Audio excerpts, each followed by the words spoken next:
वो कल हमने बहुत गहराई से जवानों के विषय में बात की थी और आज भी करेंगे जैसा भी प्रभु अवसर देगा। आज मैं एक बहुत बड़े कार्य के बारे में हम ध्यान करेंगे। लूका रचित सुसमाचार 7वां अध्याय 11 वचन से और 17 वचन तक, जहां विधवा का एक जवान बेटा था जो मर गया था। प्रभु उसको जिलाते हैं नाइन नगर के कहा। पढ़ने में जेनिफर अगवाई करेंगे, उसके बाद आगे वचन के पाठ में जय।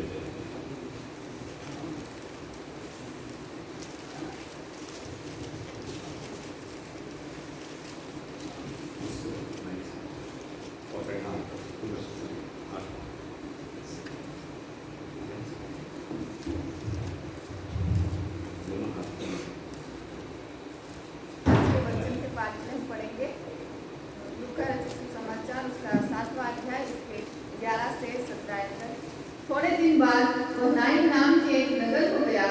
उसके चेले और बड़ी भीड़ उसके साथ जा रही थी। जब वह नगर के फाटक के पास पहुंचा तो देखो, लोग एक मुर्दे को बाहर ले जा रहे थे जो अपनी मां का इकलौता पुत्र था और वह विधवा थी, और नगर के बहुत से लोग उसके साथ थे। उसे देखकर प्रभु को तरस आया और उससे कहा, मत रो। तब उसने पास आकर अर्थी को छुआ और उठाने वाले ठहर गए।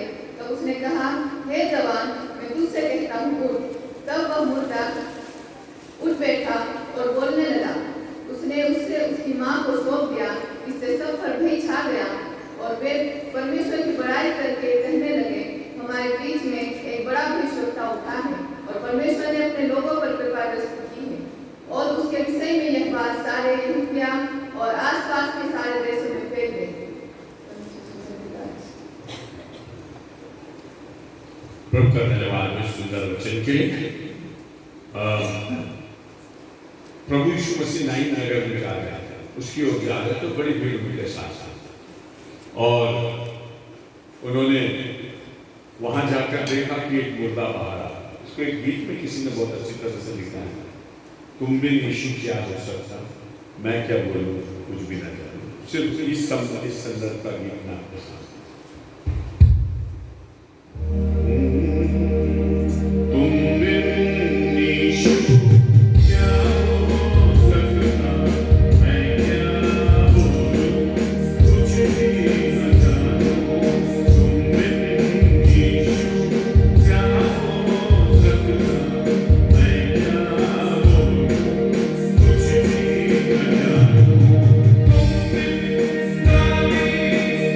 Yeah.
यीशु ने कहा पुनरुत्थान और जीवन मैं।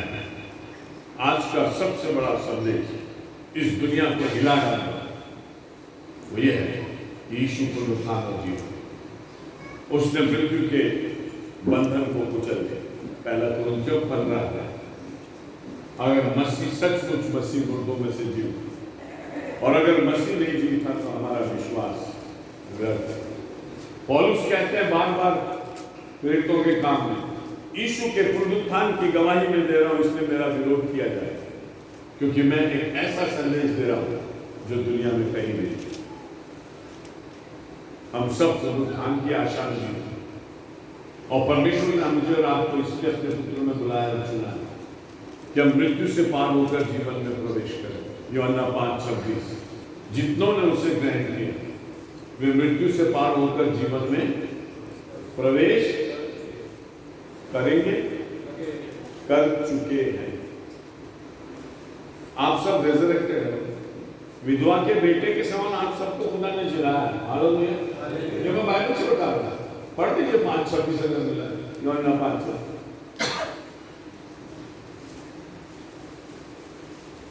माइक से पढ़ो, बोलो पढ़ो, ऐसे पढ़ो। क्योंकि जिस रीति से पिता अपने आप में जीवित रहता है उसी रीति से उसने पुत्र को भी यह अधिकार दिया है कि अपने आप में जीवन रखे। पढ़ते वरन उसे न्याय करने का भी अधिकार दिया, इसलिए कि वह मनुष्य का पुत्र है। इससे अचंभा न करो, क्योंकि वह समय आता है जितने कब्रों में है वे उसका शब्द सुनकर निकल आएंगे। जिन्होंने भलाई की है वे जीवन के पुनरुत्थान के लिए जी उठेंगे, और जिन्होंने बुराई की है वे दंड के पुनरुत्थान के लिए भी जी। हाँ, परमेश्वर का वचन कह रहा है कि उसका पुनरुत्थान और जीवन हमारे अंदर है। फिलिपियों 3 पौलुस कहता है इतनी सेवकाई करने के बाद, इतना सब कुछ करने के बाद, कलीसिया स्थापित करने के बाद वो ये कहता है कि मेरी एक ख्वाहिश है कि मैं उसको जानूं। शायद 3 में भी वो 20-21 के आसपास मैं उसको पुनरुत्थान की सामर्थ्य। यूहन्ना फिलिपियों 3 किसको मिला? मैं उसको उसके पुनरुत्थान की सामर्थ्य को उसके साथ क्रूस पर सहभागी होने के मर्द को जाना। फिलिपियों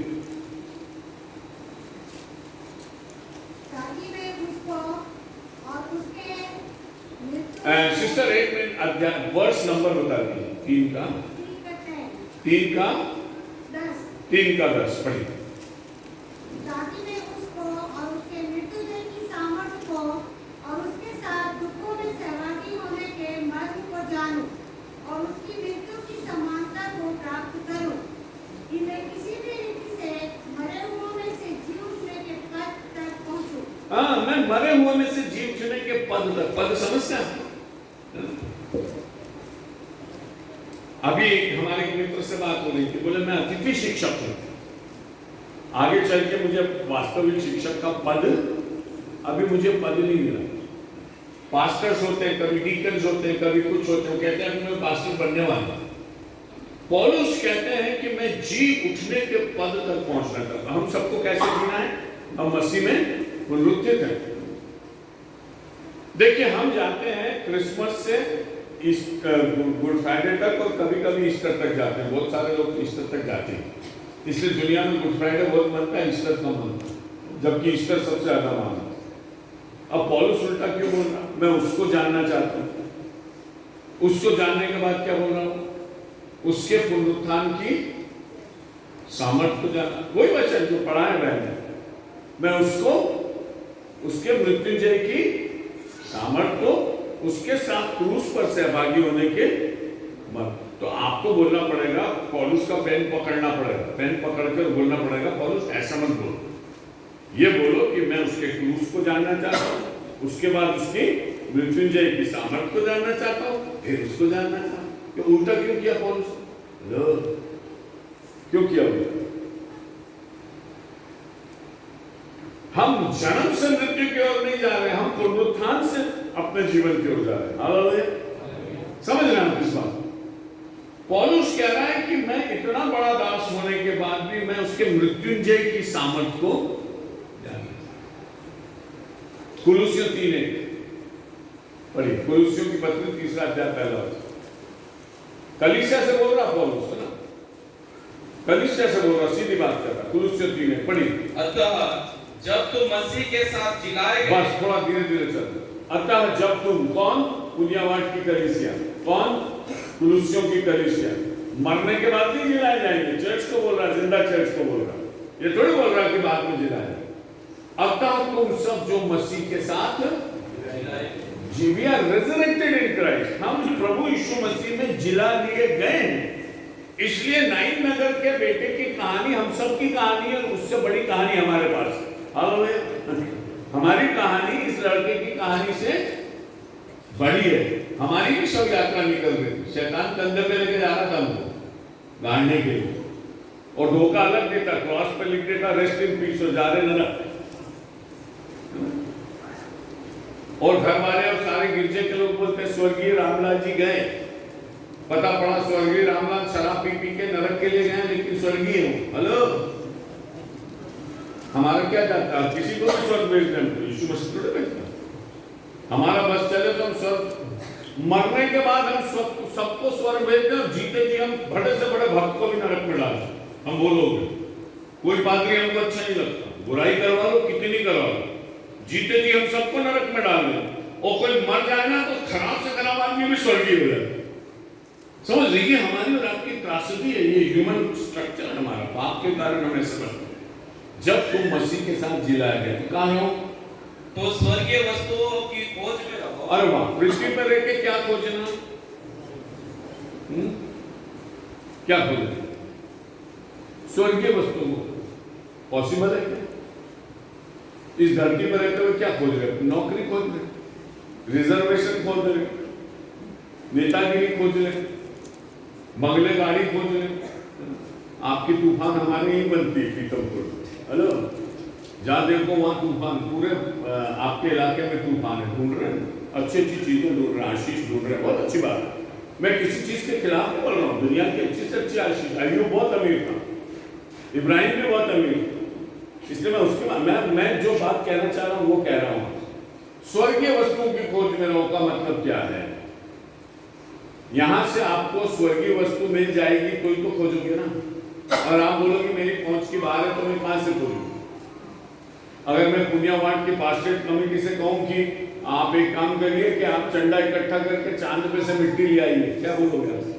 हेलो, बोलेंगे सर ये तो आप वहां जाइए यूएसए में नासा वालों से बोलो, वही ला सकते, पुण्यवाट का चेक नहीं ला सकते, क्यों? हमारे बस के बाहर है, हम तो चांद पे से मिट्टी नहीं ला सकते क्या? नहीं ला सकते। स्वर्गीय वस्तुओं की खोज में रहो, मतलब मिल सकती तो खोजो, है ना। इफिसियों 6:12 में पौलुस कहते हैं हमारा युद्ध मांस और हमारा युद्ध मांस और लोह से नहीं है, तो फिर किससे? शैतान और उसकी शक्ति से जो आकाश में है। Very good. तो आप पुण्यवाट में रहकर आसमान में लड़ाई लड़ सकते क्या जी? यहां से रहकर आसमान की लड़ाई लड़ सकते? कोई मनुष्य नहीं लड़ सकता, केवल प्रभु में हम लड़ते। ये पुनरुत्थान है। हालेलुया।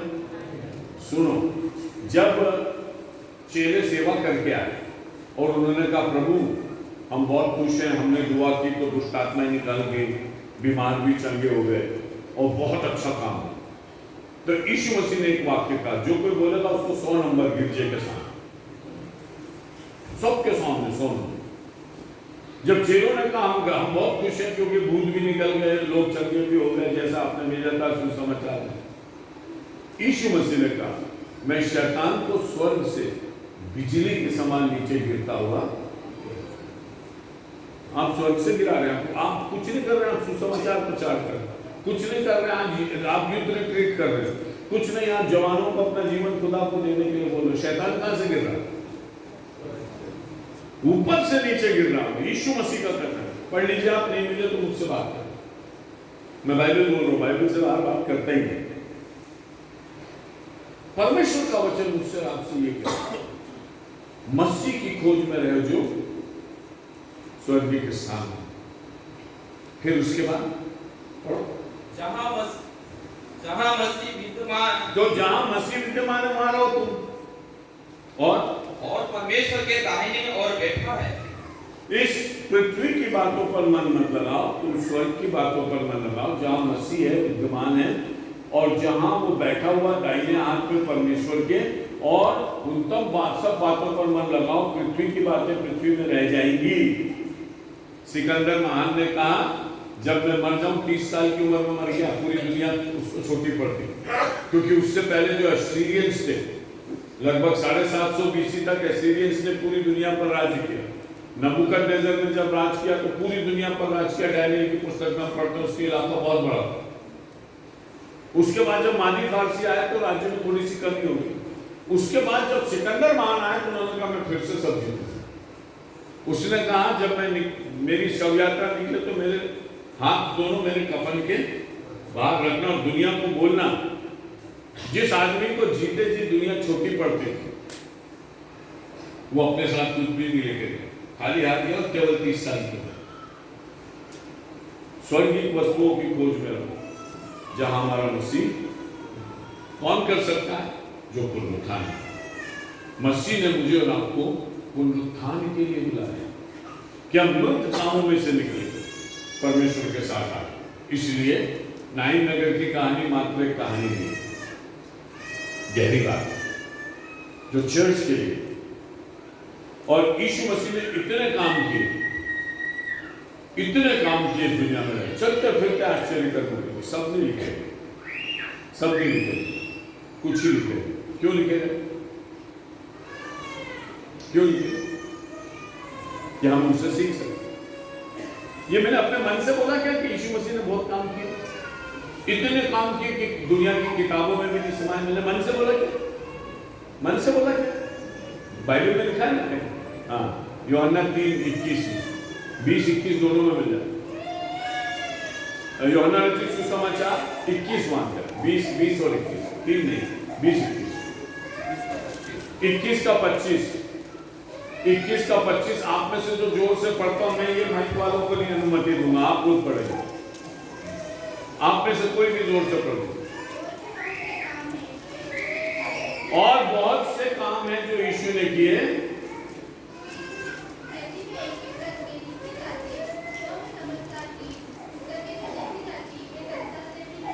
अगर एक एक करके सब काम लिखे जाते तो दुनिया में नहीं समाते। आपका कंप्यूटर की मेमोरी फुल हो जाती है, उसके काम खत्म नहीं हो। हेलो, सुन रहे हैं? चलते फिरते जिसके आंखों में आश्चर्य करेंगे, जिसके शब्दों में आश्चर्य करेंगे, जिसके चलने फिरने में आश्चर्य करेंगे, जिसका जीवन ही आश्चर्य करेंगे, उसको कितना लिखो। आपका मेमोरी, दुनिया की मेमोरी फेल हो जाएगी। ये परमेश्वर का वचन। फिर ये कहानी क्यों लिखी गई? 9 में ये इसलिए लिखी गई है कि तुम इसमें से अपने लिए सीखो कि जवान को पुनरुत्थान में जीना है। हम जवानों को, जो जवान समझते अपने आप को, कल जैसा पास्टर साहब ने कहा कि इस दुनिया, इस चर्च में तो कोई बूढ़ा है नहीं, सभी जवान, क्योंकि जो यहोवा की बाट जोते हुए नया बलता, बुढ़ा थक जाएगा लेकिन जवान नहीं थकेगा। कल पास्टर ताराचंद ने वो रेफरेंस बताया, पास्टर फिर से बता, 40-31 यशाया 40-31, जवान थे बुढ़ा पास। ठीक है, ये च्यवनप्राश का कमाल नहीं है, ये परमेश्वर के वचन का कमाल। च्यवनप्राश से बुढ़ा मजबूत हो जाए संभव नहीं है। पढ़िए। परंतु जो यहोवा की बाट जोते हैं, हाँ वे नया बल प्राप्त करते जाएंगे। हाँ, वे उकाबों के समान उड़ेंगे, वे दौड़ेंगे और श्रमित न होंगे, चलेंगे और थकित न होंगे। हाँ, इससे पहले वाला एक वचन भी पढ़ दे, जवान तो श्रमिक होते हैं, तरुण तो थकते और श्रमित हो जाते हैं। तरुण मतलब वो टीनेजर्स, 12 से 20 साल वाले, 19 साल वाले, तरुण किशोर, वो तो थक जाते हैं। जिनके पास सबसे ज्यादा एनर्जी मानी जाती है वो तो थक जाते हैं। तरुण तो थकित होते हैं और श्रमित हो जाते हैं और जवान होकर खाकर गिरते हैं। परंतु जो यहोवा की बाट जोते हैं, वे नया बल प्राप्त करते जाएंगे। वे उकाबों के समान उड़ेंगे, वे दौड़ेंगे और श्रमित न होंगे। अब बताओ, जवान है या यहोवा का जो बल प्राप्त करता यहोवा की बाट जोता वो ज्यादा ताकतवर है कि जवान ताकत? हेलो बोलिए ना। जो जवान है वो एक बार फेल हो जाएगा, गिर जाएगा, क्योंकि वो वचन पर नहीं है। अगर वचन बिना जवान है तो वो बुढ़े से भी गया देता है। आजकल हमारे इलाके में कम है, लेकिन मुझे बोलना चाहिए, ड्रग्स बहुत चल रहा है। और पंजाब और अन्य जगहों पर यह हालत है कि जवानों को ड्रग्स के हादसात कैसे हो जाते हैं कि उनके बुढ़े माँ बाप उनको पकड़ के अस्पताल ले जाते हैं, क्योंकि उनकी जवानी उन्होंने बर्बाद कर। विश्व के लोगों का कहना है हिंदुस्तान का बच्चा जो है जवान होता ही नहीं, सीधे बूढ़ा हो जाता है, क्योंकि उसको खाने को नहीं मिलता, उसको पढ़ाई नहीं मिलती, उसको कुछ नहीं मिलता। तो हमारे यहाँ का जवान होते ही नहीं, बच्चे से सीधे बूढ़े बाबा हो जाते। परमेश्वर का वचन कहता है आज का भेद ये, पुनरुत्थान में जियो, वचन में जियो। अपनी जवानी पर घमंड मत करो, अपने परमेश्वर पर घमंड करो। हालेलुया। अपनी जवानी और अपनी ताकत पर घमंड मत करो, लेकिन यहोवा की बाट जोना मतलब इंतजार करना, और मिले और मिले और मिले, भटकते चले जाना प्रभु से। तब आपको ऐसा बल मिलेगा कि आप मुकाम के समान बहुत ऊपर उड़े। नीचे उड़ने का तो रोल ही नहीं आपका। भजन संहिता में लिखा है वो अपने दूतों को आज्ञा देगा और वो तुझे हाथों हाथ, तो उससे फायदा क्या होगा? हाथों हाथ उठाएंगे तो क्या होगा? पूरे पैर पत्थरों की ठेस नहीं लगेगी, मतलब पांव जमीन पे लगेंगे ही नहीं, तो ठोकर कहां से लगेगी? भाई शमौन पतरस जो है पानी पर चल रहा था, पानी उसको डुबा नहीं पा रहा। जब तक वो यीशु को देख रहा था पानी उसको डुबा नहीं पा रहा। जब उसने यीशु से निगाह हटाई और लहरों को देखा तो भाई यही कहानी मिलेगा। इसलिए हमें अपने प्रभु को निरंतर निहार कर। नाइन नगर में भारी मातम था और बहुत दुख हो रहा था। क्यों? क्योंकि एक सिचुएशन बहुत खराब था। जब जिसको बोलते हैं ना ट्रेजेडी पर चाहे ट्रेजेडी। इंदौर में एक व्यक्ति की मृत्यु हो गई, तो एम्बुलेंस में उसको डाल के घर वाले ले जा रहे थे अंतिम क्रिया कर। 6 घर वाले थे और गाड़ी जा रही थी, एम्बुलेंस तो रास्ते में एम्बुलेंस टकरा गई तो एक के साथ 6 भी चले।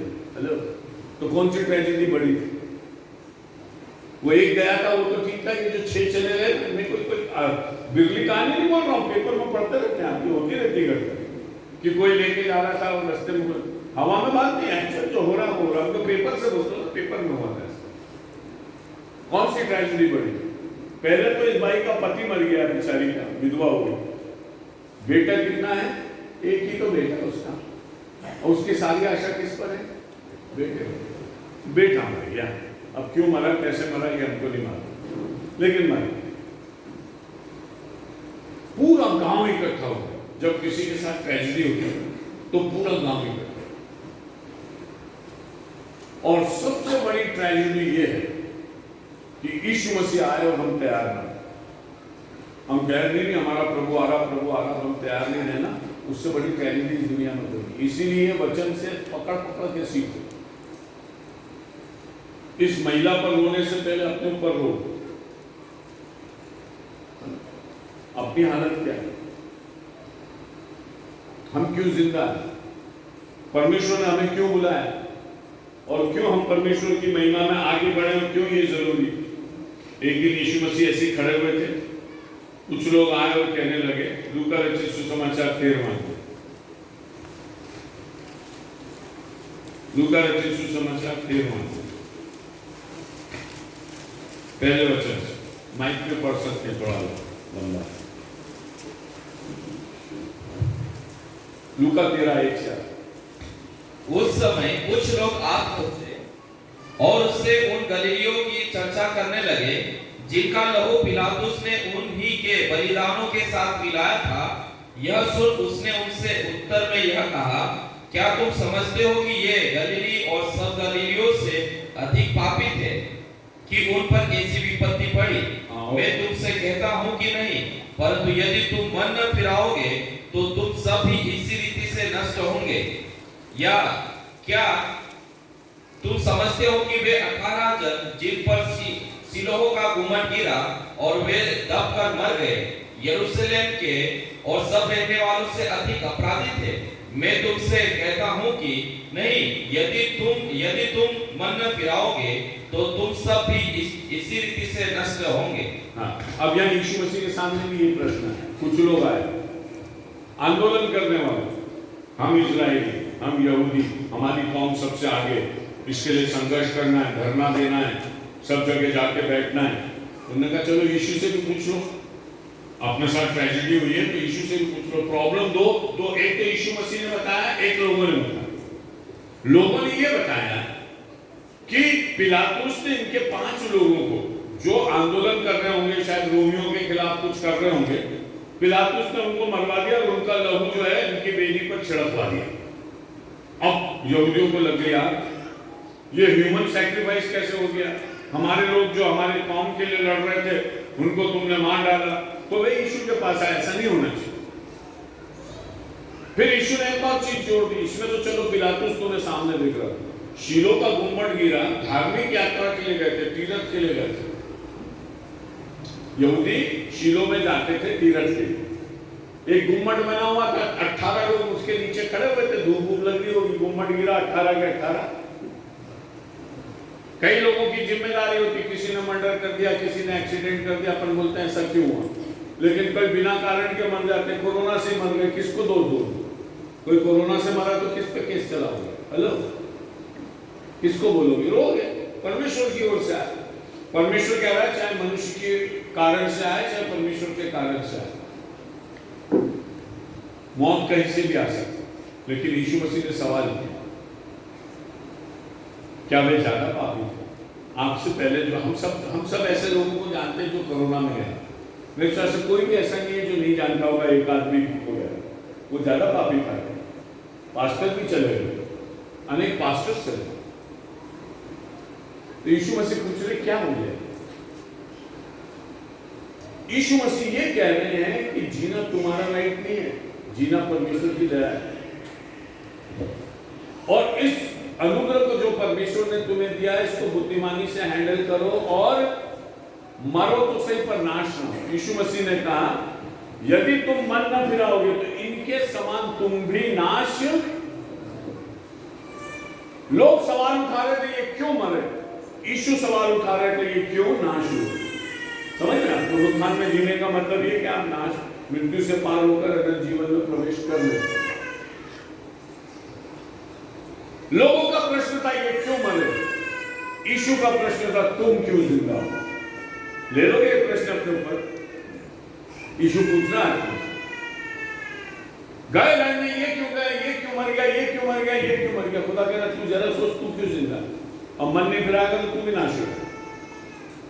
तेरे लिए जीवन एक अवसर है, मन फिराओ, यीशु मसीह को ग्रहण करो। और यीशु मसीह को ग्रहण करने का मतलब यह है कि आपके जीवन के बुरे काम खत्म हो जाना चाहिए, आपके होठों पर गवाही आ जाना चाहिए, प्रभु की सेवा शुरू हो जाना चाहिए। इसके कम में समझौता मत कर कि मेरा नाम गिरजे में लिखा है, मेरी शादी सफेद गाउन में या ब्लैक सूट में हो जाएगी, मर जाऊंगा तो खड्डे में डाल देंगे पानी से। ये कोई गारंटी नहीं। गारंटी वो है कि मैं मरूं भी तो भी मैं नाश नहीं हूं, मैं नए बदन को प्राप्त करके अपने प्रभु के साथ रहूंगा। ये जीवन परमेश्वर ने अपने पुत्र को जगत में इसलिए भेजा जो कोई उस पर विश्वास करे वो नाश ना हो परंतु। ये कहानी मुझे और आपको इसलिए दी गई कि अब अनंत जीवन के पुनरुत्थान को प्रभु से मिले। ये दृष्टांत मुझे और आपको इसलिए दिया,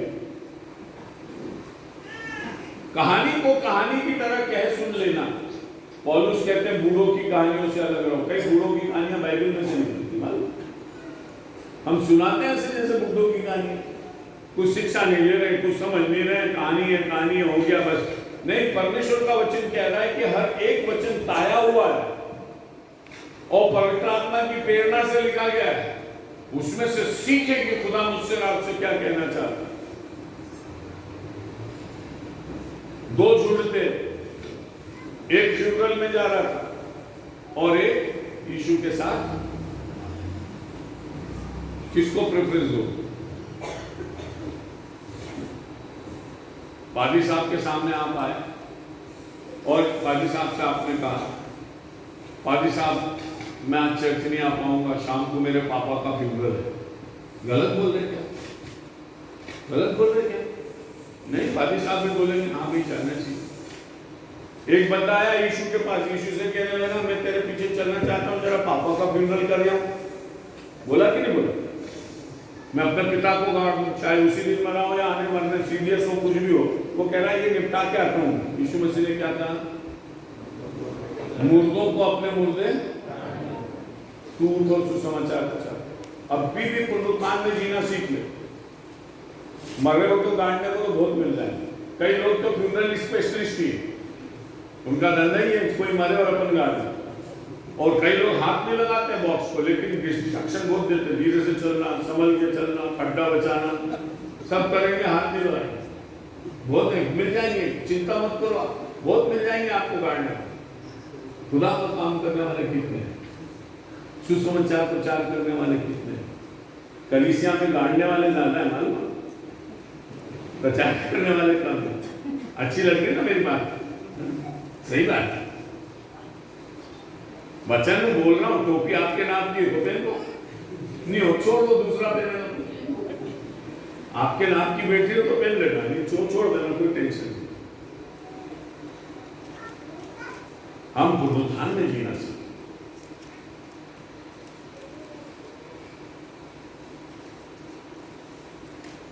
जब हमारे यहाँ फौज के लोग रहते हैं, मऊ में कैंटोनमेंट है, तो मऊ कैंटोनमेंट है, तो वहाँ बहुत सारे फौजी यूनिट्स। तो एक दिन एक ऑफिसर हमारे मित्र थे, चर्च भी आते हैं, तो बताते हैं कि इन लोग का ट्रांसफर होता है। कोई फौजी आज 3 साल यहाँ है, 3 साल वहाँ है, 3 साल। तो बोले सर ये हालत है कि एक एक जवान का बाप 5-5 बार मर जाता है, क्योंकि छुट्टी लेनी पड़ती। तो घर से टेलीग्राम मंगवाते हैं, पापा मर गए। 5 बार टेलीग्राम आता, पापा मर गए, 5 बार छुट्टी लेनी पड़ती, क्योंकि अलग अलग जगह पहुंच जाता है 5 साल में। तो पिछला रिकॉर्ड रहता नहीं, तो पापा 5 बार मर गए। अफसर भी बोलता है यार इसका पापा मरा है, भेजना तो पड़ेगा। तो हम तो मौत का फायदा उठा रहे हैं। आजकल तो आप पढ़ते ना, मौत की राजनीति हो रही। इंदौर में जितने अस्पतालों ने जितना नहीं कमाया, उतना कोरोना में कमा लिया। हम लोग पढ़ते पेपर पर पढ़ते। दुनिया के व्यापारियों ने, गरीब हो गया, उसको नौकरी नहीं मिल रही, लेकिन दुनिया के व्यापारी जो है उनके बजट में तो करोड़ों बढ़ गए। इस कोरोना काल में 1000 लोग ऐसे हिंदुस्तान के जो बहुत बड़े धनी बन गए, लेकिन 10 करोड़ लोग ऐसे जो गरीब रेखा के नीचे थे। जो 21 करोड़ लोग थे जो गरीबी रेखा के नीचे, आज वो 33 करोड़। गरीबी रेखा के नीचे वो होता है जिसको 3 टाइम का भोजन मिल जाए, उसको मालूम नहीं अगला भोजन कब। मौत की बस्ती में रहते हैं, मातम बहुत है, रोने को क्या नहीं है। मनुष्य जो स्त्री से उत्पन्न होता है वो दुख से भरा और थोड़े समय में। मैंने बोल दिया नहीं, बाइबल ने बोला। ये तो बहुत कठिन है, नहीं बता है कोई? अय्यूब 14 अय्यूब 14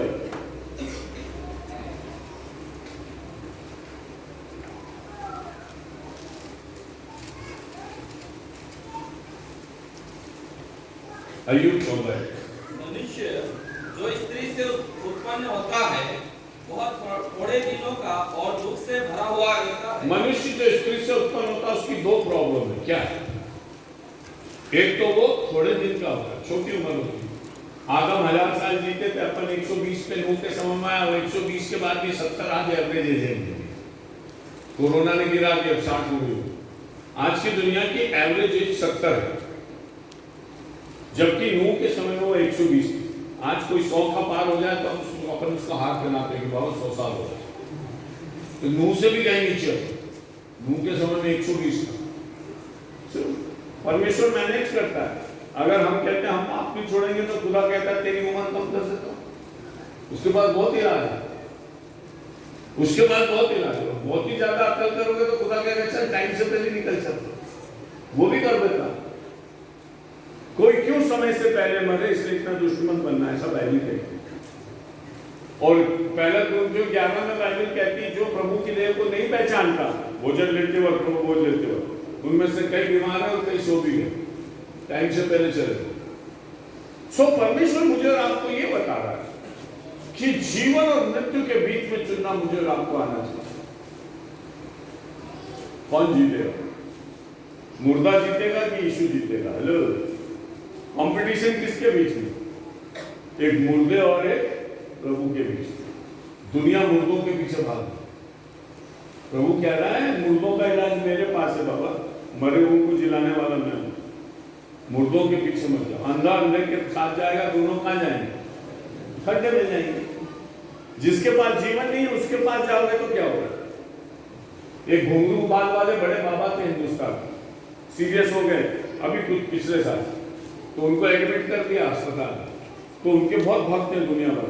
तो एक लेडी भक्त ने लिखा, जब हम बीमार पड़ते थे तो हम बाबा को पुकारते, अब बाबा बीमार है तो किसको पुकारते? हेलो, यीशु कहता है मैं जी।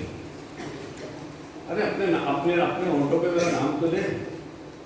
मैं तुझसे जिंदगी की बात करना है। जवान मरा है और खुदा कह रहा है जवान की मौत को बाकी बात मत कर, मसीह की जिंदगी की बात, और उससे जवान के अंदर मसीह की जिंदगी तुम्हें दिखाई। हेलो,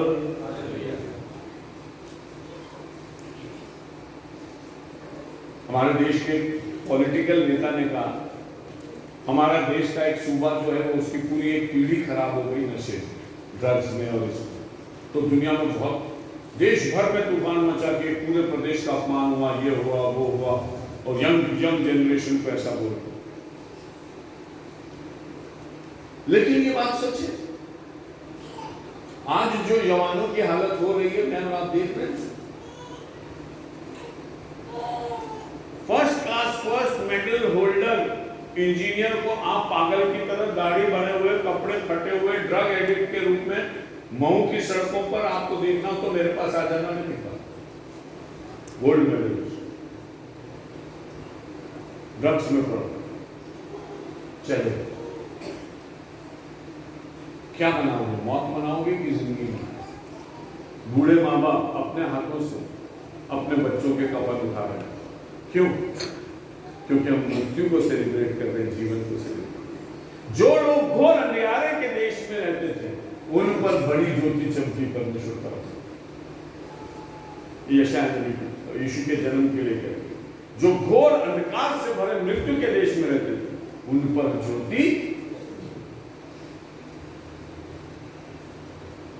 वो ज्योति मुझे ला। इधर से यीशु आगे ना इधर से शव यात्रा जा रही, कौन जीतेगा? शव यात्रा जाती तो अपन साइड में खड़े हो जाते, गाड़ी भी कई बार खड़ी कर लेते थे। आजकल तो इतने बिजी है कि उतना भी ध्यान नहीं है, पर पहले तो बड़ा सम्मान से खड़े हो जाते थे लोग, हाथ जोड़ के जा रहे हैं साथ।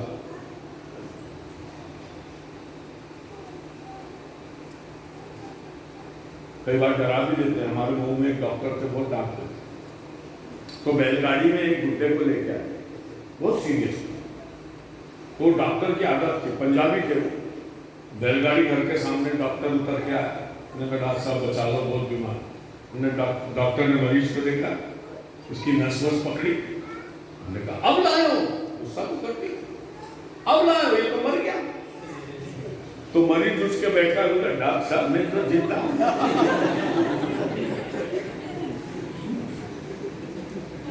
सच्ची किस्सा, किससे भी मैं ज्यादातर सच्ची सुनाता हूं, वचन से भी बोलता, किससे भी सच्ची। ये दुनिया मौत की बस्ती है, इसमें यीशु आता है और आपसे कह रहे हैं किस झुंड में शामिल है। जब तक मुर्दे को जिलाया नहीं जाए एक झुंड बन नहीं सकता, और जब तक मुर्दे को जिलाया न जाए तब तक रोने वाले बाहर जाते रहेंगे शहर से।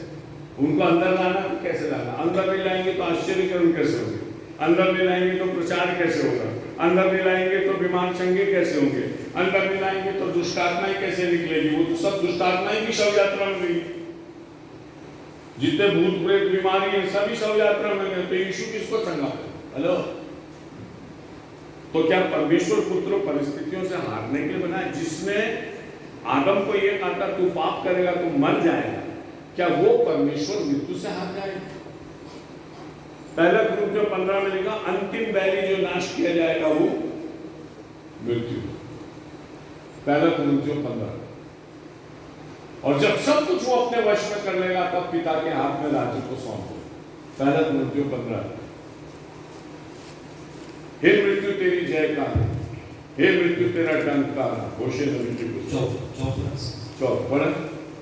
और जब यह नाशवान अविनाशी को पहन लेगा और यह मरणहार अमरता को पहन लेगा, तब यह वचन जो लिखा है पूरा हो जाएगा, जय ने मृत्यु को निगल लिया। जय ने मृत्यु को, यीशु की झुंड ने शव यात्रा को निगल लिया। हेलो, जय ने मृत्यु को, और अंतिम बैरी नाश किया जाएगा। हे मृत्यु तेरी जय कहाँ रही? इससे आगे मिल जाएगा। अंतिम बैरी जो नाश किया जाएगा वो हमारा मृत्यु, हम पापों मौत। पढ़िए इसी में 15 में 26 पढ़िए। जब से अंतिम बेरी सबसे अंतिम बेरी जो नष्ट किया जाएगा वह मृत्यु है। सबसे अंतिम बैरी जो नाश किया, देखो लड़ाई चल रही है। यीशु मसीह वो नाश कर रहा है, पाप को नाश कर रहा है, व्यभिचार को नाश कर रहा है, हमारे जीवन से अंधकार को नाश कर रहा है। सबसे आखिरी दुश्मन कौन है? मौत। सुन रहे हैं? आपका दुश्मन मौत है क्या? नहीं। आया है तो जाएगा, राजा रंग फकीर, है ना, सबको जाना है, क्या करें, हमको मजबूर है, मरना तो है, सभी कहते ऐसे ही मर जाएंगे। ठीक है पाजी साहब, आप स्वर्ग जाना, हम नरक जाएंगे, मर जाएंगे।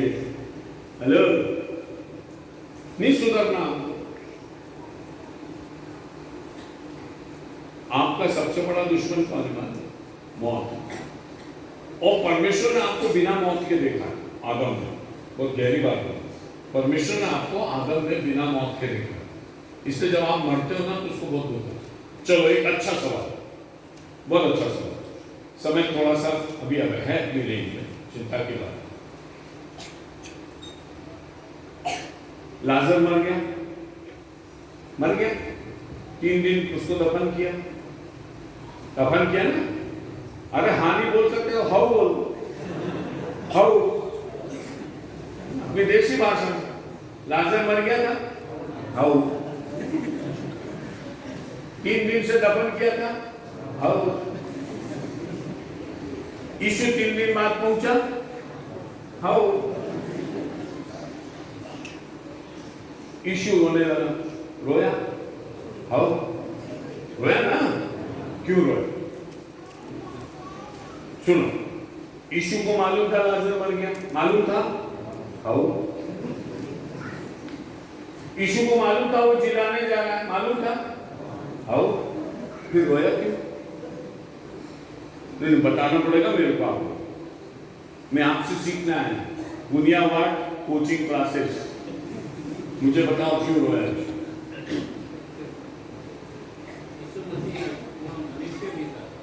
यीशु मसीह पूर्ण मनुष्य था तो दुख देखकर, और भी कुछ बोल सकते, सही गलत उत्तर नहीं इसमें, जो बोलेंगे सब सही है। उससे प्रेम करता था इसलिए रोया।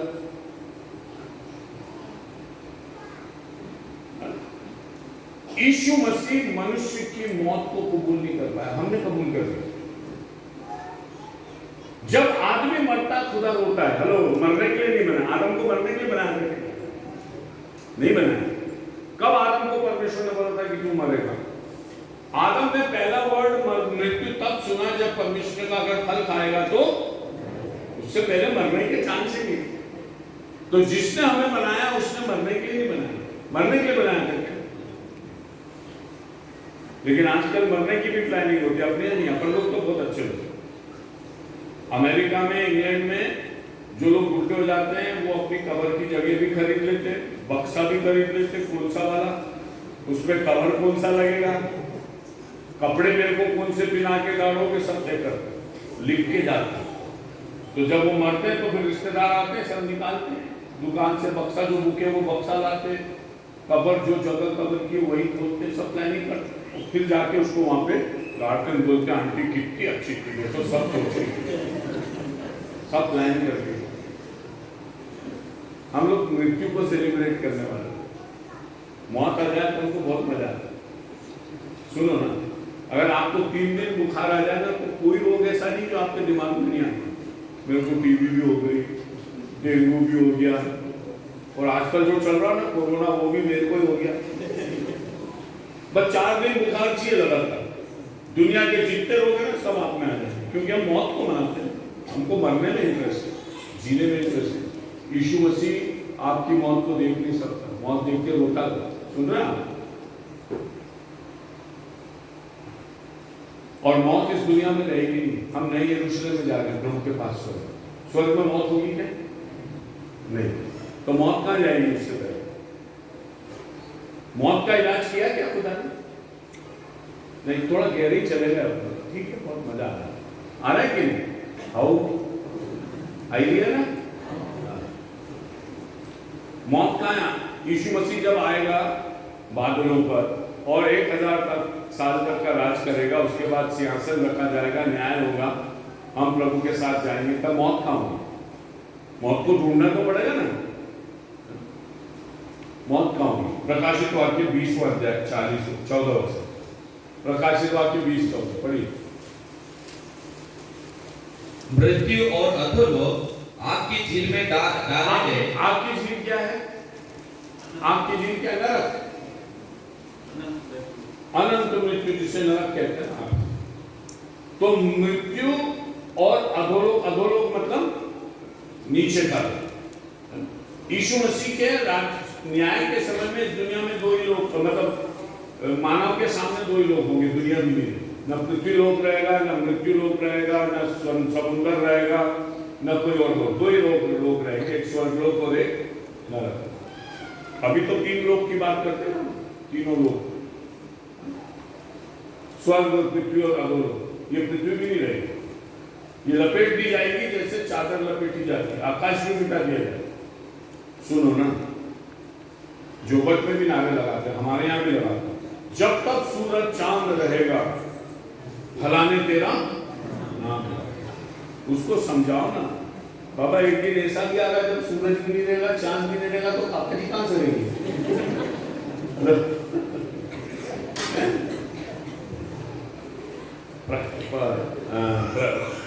पतरस की पत्री में कहा आकाश और पृथ्वी जलाए जाने के लिए, जानबूझ के भूल जाते हैं।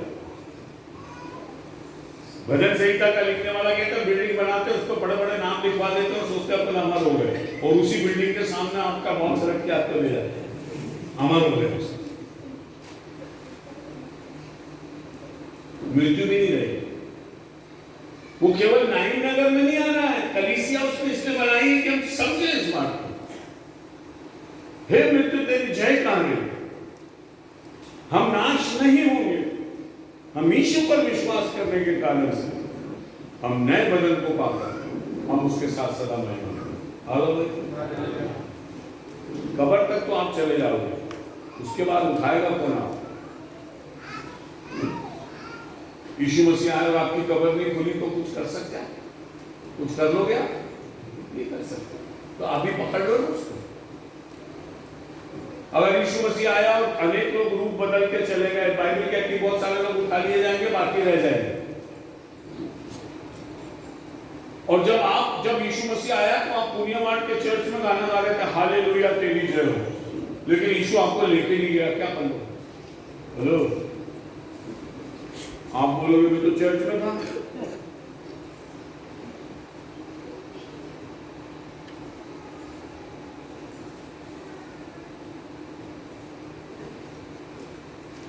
एक दिन चर्च बेरर की डेथ हो गई, तो दूत ने पूछा कहां जाओगे? नरक जाना चाहते, स्वर्ग जाना। और कल्पित कहानी है, कल्पना की। तो चर्च बेरर ने बोला भाई मैंने तो जीवन भर चर्च की सेवा की। तो उन्होंने कहा जहां मेरे सब लोग हो, पादी साहब, बिशप साहब वगैरह बड़े बड़े नाम मेरे को समझ गए, तो बंदे को नरक में डाल दिया। बड़ा गुस्सा हो। उन्होंने कहा सर आपने मेरे को कहां डाल दिया? मैं तो पादी और बिशप की बात कर रहा, मेरे पादी साहब कहां? तो बोले वो नीचे थोड़ा सा। देखो पादी साहब आप यहाँ कैसे? अरे बोले यार मेरे को भी समझ में नहीं आया, नहीं आया। मैंने पूछा बिशप साहब जाओ मुझे भेज दो, तो इन्हें उनको बिल्कुल इसने मेरे को यहाँ डाल दिया। चर्च में उन्होंने बिशप साहब का बोले वो और नीचे जोक है जो, लेकिन समझने की बात, समझने की बात कि हम इसलिए हंसे क्योंकि हम ये जानते हैं, हमारी आत्मा हमसे कह रही कि ईमानदार रहना अपने, बेईमानी मत करना अपने। ये मत सोचना कि पद से या किसी चीज से अपन स्वर्ग, छोटी सी बात है। अपना मन सबसे ज्यादा धोखा देता है, सबसे ज्यादा इसकी मन की रक्षा करनी है, क्योंकि मन अपने को कहता नहीं सब ठीक है और अपन मर पे चले जाए। दोनों का आमना सामना, इधर से विधवा जा रही है अपने बच्चे की लाश लेके, पूरा नगर उसके साथ, उधर से यीशु मसीह आने में बड़ी भीड़ लेके और उस नगर को बदल देना चाहते हैं, ब्लेस कर देना चाहते। कैसे करें? मौत आ गई तो क्या प्रभु पर मौत जीत जाएगी? छोटा करूंगा केवल 10 मिनट, बहुत सारी बातें नहीं, छोटा बहुत बोल दिया आपको, बहुत अच्छी अच्छी बातें सीखिए, थोड़ा सा जल्दी। यीशु ने अर्थी को छुआ, क्या लिखा है? साफ कर जाएंगे 13 वचन, यह देखकर प्रभु को तरस आया, उसने कहा मत रो। किस पे तरस आया? यीशु को किस पे तरस? सिंपल सी बात, बहुत साधारण कठिन है। किस पे तरस? जिसको बोला मत रो, किसको बोला मत रो? मां को बोला। मुर्दे को बोल सकते थे, मुर्दे को नहीं बोला यीशु। मां बहुत रो रही। देखिए, परमेश्वर मौत की वेदना में फिर कह रहा हूं, जब मरियम के आंसू बहने लगे और मरियम के साथ जो आंसू बह रहे थे, तो उनकी आंखों के आंसू देखकर यीशु रोने लगे। ठीक है, जब तक मर्था बोली तब तक यीशु नहीं रोए। मर्था उनसे डिस्कस कर रही थी थियोलॉजी, मर्था बाइबल कॉलेज से आई। हाँ प्रभु मैं जानती हूँ, तू होता तो मेरा भाई नहीं मरता। यही मरियम ने भी बोला, आंसू के साथ बोला। मर्था ने बोला बिना आंसू के। आंसू और बिना आंसू का ही फर्क है। और मर्था बोलती है, मुझे मालूम है कि जिस दिन तू जी उठेगा उस दिन मेरा भाई भी जी उठेगा। बोल रही है, थियोलॉजी बोल रही वो, लेकिन यीशु का आंसू नहीं है। तो मरियम वापस, मार्था घबराई यीशु के सामने और मरियम के पास गई और कहने लगी वो तुझे बुला रहा। बोले नहीं था यीशु कि मरियम को, ऐसा नहीं लिखा था। लेकिन मर्था हार गई मौत को लेकर। उसको मालूम था ये मौत का जो शिकंजा है ये मेरे पे तो कसा हुआ, अगर मरियम जाएगी तो कुछ बन सकता, क्योंकि मरियम रो रही है। मरियम अपने भाई के लिए कोई बात बोली जो मरियम ने यीशु से बोली, वही मार्था से बोली। यूहन्ना 11 पढ़ लेना घर जाके, आज आपको बहुत मजा आएगा। मेरे को मालूम आप खाना नहीं खाओगे जब तक पढ़ोगे नहीं। क्या मैं सच बोल रहा हूँ या आपको बेवकूफ बना रहा हूँ? हेलो, अगर आपको वाकई वचन की भूख प्यास होगी तो यूहन्ना 11 पढ़ के खाना खाओ, ठीक है? मरियम से उसने कहा जाओ वो बुलाता है, जबकि बुलाया नहीं था। मरियम जहां यीशु ने देखा उसके आंसू बहते हुए देखे, टूट गए। आज भी लोगों से यीशु उनके आंसू देखने के लिए उनका हम रो ही है। होशे नबी की पुस्तक में लिखा, रात भर करवट बदलते लेकिन खुदा से कुछ नहीं बोलते। अब पढ़वाऊंगा तो टाइम लगता है। रोते तो हैं हम, दिल से दिल की बात करी और रो लिए, बस खुदा है ही नहीं। अपने आप से बोला अपना रोना उठा, तुम्हारा रोना तुम उठाओ, तुम्हारा रोना तुम उठाओ, ही रहा करें। इसके घर में ये रोना है, उसके घर में ये रोना है, वो भी रो रहा है, हम भी रो रहे, सब रो रहे, उत्तर कहीं है।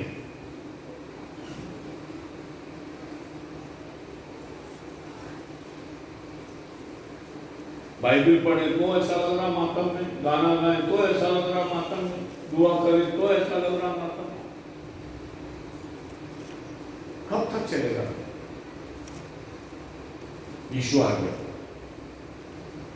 उसने अर्थी को छुआ, उसने मां से कहा मत रो। सुनो, आपके जवान अगर रास्ते से बाहर है ना, आप रो ना, खुदा जवान को नहीं देखता, आपको देखता, आपके आंसू देखता। ऐसी दुनिया में कहानियां हैं जब माओ ने अपने बच्चों के लिए रो रो के दुआ की और अनेक वर्षों के बाद वो बच्चे बचे। और उन्होंने खुदा। चर्च के इतिहास में एक बहुत बड़ी मिनिस्ट्री हुई है वेस्ली ब्रदर्स की, मेथोडिस्ट है ना, जॉन वेस्ली और उनके भाई, वो 8-9 भाई रहे थे। और उनकी माँ कहती थी कि जब ये सोचते थे तो मैं एक एक बच्चे के सिर पर अपना हाथ रखता और कहती थी प्रभु ये बच्चा तूने दिया है, इसको तू अपनी महिमा के लिए ले। 9 के 9 बच्चे उसके मिनिस्ट्री। और मेथोडिस्ट चर्च जैसे बड़े चर्च की स्थापना उन बच्चों ने की। एक माँ ने रो रो कर अपने बच्चों को देखा। माँ क्यों रोती? बच्चों को मत टोचो, ये तो बदमाश है, ये तो बिगड़ गया, ये तो दारू पीता, ये तो मारा करता, ये करता। आप खुदा के सामने रहो, खुदा आप क्या समझो? वो मुर्दे को क्या देखेगा? वो तो खुद ही पाले बाहर है। उसको ठीक करना आपके बस का होता तो आप कर चुके हो, लेकिन खुदा के सामने रहो। और जब खुदा आपके आंसू देखता है तो सब कुछ बदल जाता है। रो रो के प्रार्थना करो और परमेश्वर के सामने क्या ना करो, हमारे घर में मौत समाई, मेरे अंदर मौत समाई, इस मौत से मुझे विजय करो। मैं जीना चाहता हूं क्योंकि मुझे मालूम है जब मैं तेरे साथ अनंत राज में रहूंगा वो मौत नहीं होगी। वहां बात करेंगे अपन और आगे ले जाता हूं कल्पना में, आपको बहुत मजा आएगा। प्रभु की दया से आप स्वर्ग पहुंच गए, नहीं पहुंचे तो आप नहीं जानना, लेकिन पहुंच गए तो बहुत अच्छी बात दया से, क्योंकि आपको मालूम है स्वर्ग कैसे जाना है। उसके बाद में नहीं जाने तो आप अपनी जाना। स्वर्ग पहुंच गया, फिर अपन बात करेंगे। एक्स पूछेगा वाई से, तू कहाँ रहता था दुनिया में? तो बोले पुनियावाट में। पुनियावाट में ग्रेवयार्ड था क्या? बोले हाँ बहुत बढ़िया, अंग्रेजों के टाइम का कि मामा ले जाते हमको, यही है। हमारा अपना मकान नहीं हो तो कोई बात नहीं, ग्रेवयार्ड का है। हेलो पर अपना ग्रेवयार्ड, तेरा फ्यूनरल कैसा हुआ था? वो फलाने पादी साहब आए थे मैनुअल एरिया, सफेद कपड़ा पहन के उन्होंने अपने को डाला। दूसरा बताएगा तू कहाँ था? तो मैं अमेरिका का था, मेरे को बड़ा इंग्लिश टाइप से फ्यूनरल मिला,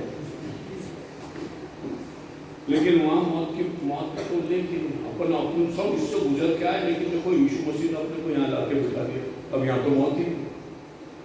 हेलो सुन रहे हैं? अरे पास्टर साहब इतने मशहूर थे, वो मरे तो उनके मरने में जान आ गई। और क्या फ्यूनरल था साहब 2000 वादी साहब के तो मरने में जाना हो गया। वैसे शादी करो तो पूरा गिरजा आ जाता, पुनियावाट आ जाता, पाकिस्तान में कम लोग कोई ना कोई काम निकाल ही जाता। अपन लोग बिजी है ना, सब यात्रा में जाने के लिए तो पड़ता है। हाँ तो शादी वादी हो, चर्च का खाना हो तो फिर सब अपन आ जाते हैं और दोस्त को भी ले जाते हैं। ये कहानी समझ रहे तो मेरी बात? तो ये तो आपके दिल के दरवाजे पर प्रभु खटखटा रहा अपने वचन के द्वारा। मैं सुन समझ रहा है कि नहीं समझ रहा है? मैं जीवन माँ के आंसू देखकर उसने आरती को टच किया। मुझे नहीं मालूम, लेकिन हिंदुस्तान में ये जरूर है कि जब कोई मुर्दे को ले जाते तो आरती को टच कर करके हाथ जोड़ते। नॉन क्रिश्चियन अपने इसमें आरती को उसने टच किया, पब्लिक क्यों रुकी? हेलो, आरती को टच करने के लिए पब्लिक क्यों रुकी? आपको मालूम है जब शव यात्रा होती तो उसको रोका नहीं जाता। मोटर वाला है तो वो साइड दे, सब रास्ता दे और सीधे जाते। अगर कोई बड़ा राजनेता मरता तो उस समय रोड ब्लॉक कर दिया जाता कि इनकी अंतिम यात्रा नहीं। इस जवान की यात्रा रोक नहीं। लोगों को बोला था अरे यीशु कौन है? शव यात्रा अगर उसको ज्यादा है तो हमारे पीछे हो जाए, वो भी चले, मिलके गाड़ देंगे मुर्दे को। तो ये रास्ता रोकने वाला कौन? वो आपकी मौत के सामने खड़ा हो जाता, हाथ लगा देता, रोको।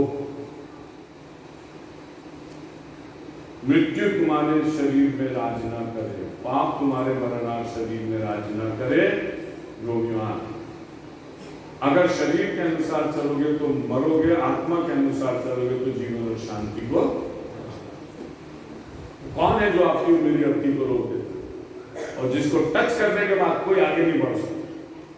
वो है जिसके लिए लोगों को मालूम है कि ये कुछ कर सकता है। हालेलुया।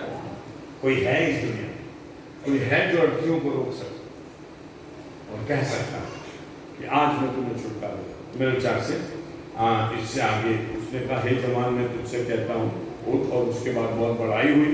सब बातों पर अपने को रुकना था, लेकिन ठीक है, ऐसा नहीं।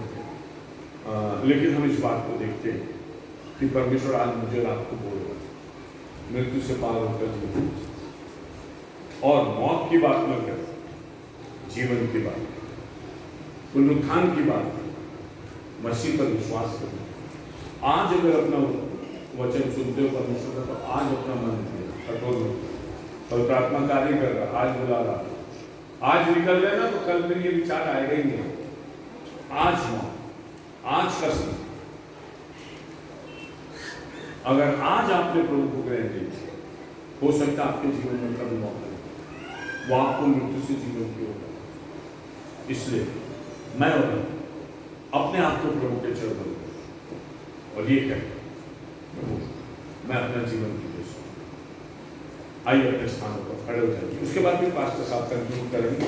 मैं सिर्फ एक प्रेयर करूंगा, आप अपने दाहिने हाथ को उठाकर इस कोरस को हम गाएंगे, धन्यवाद के साथ स्तुति गाऊंगा। हे यीशु मेरे खुदा, तू है सच्चा जिंदा खुदा। ये इस वचन को गाएंगे।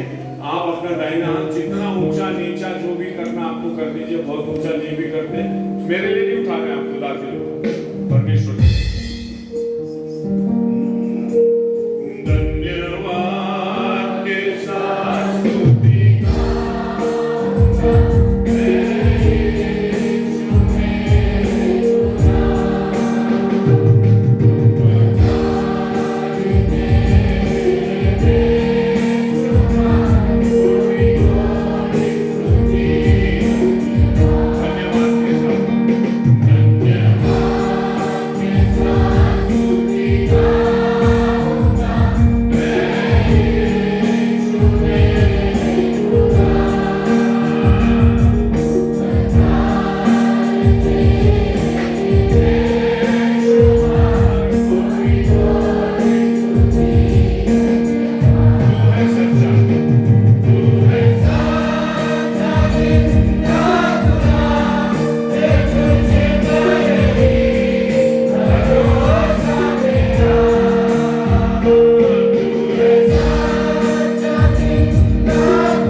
जो आप पर विश्वास करता है वो कभी नहीं मरता।